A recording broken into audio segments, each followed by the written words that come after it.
Really early on in my life, I played sports, and part of playing sports and growing up in California, I grew up just outside of San Francisco. I was quarterback in university and also as a young man growing up playing American football. And part of that is, as a quarterback, what most people don't realize is you actually are not just the leader on the field because you're directing. You also have to know what everyone does on the team. And so I found myself pretty naturally over time being the leader of the swimming team, being the leader of the wrestling team, being the leader of the tennis team.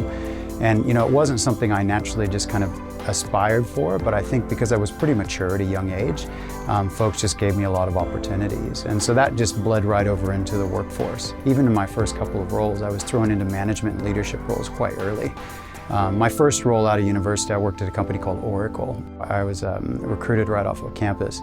And within 2 years, I was 24 years old and managing a team of 30-somethings. And at the time, it didn't mean anything to me, but it was really interesting to see because I look back on that now, and I should have been kind of scared and maybe a little bit nervous, but it didn't seem to faze me at the time because I was just so focused on being successful.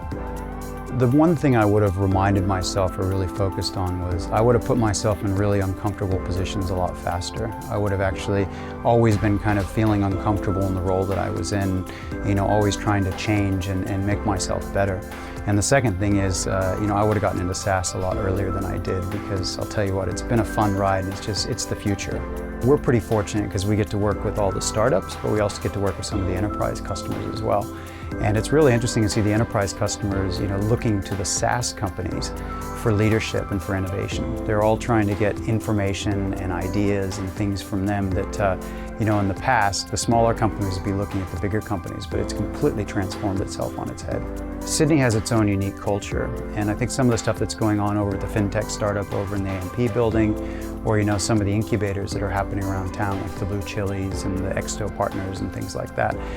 What they're looking for is that innovation, but the cultures that are actually being delivered here don't need to be exactly like the Silicon Valley. The talent here is much more interested in being innovative and also trying to, do something well outside of what the companies are actually used to here in the market. When I got here, we had kind of 2 or 3 people on the ground. We'll see well over 1,000% growth in the next kind of couple of months. So you need to be able to learn quickly because everything changes a lot. The second thing that we find here is that execution and doing something now is much more important than having the perfect strategy. So the strategy that you had yesterday expires, within a short amount of time. So executing and getting on top of things is really important for us.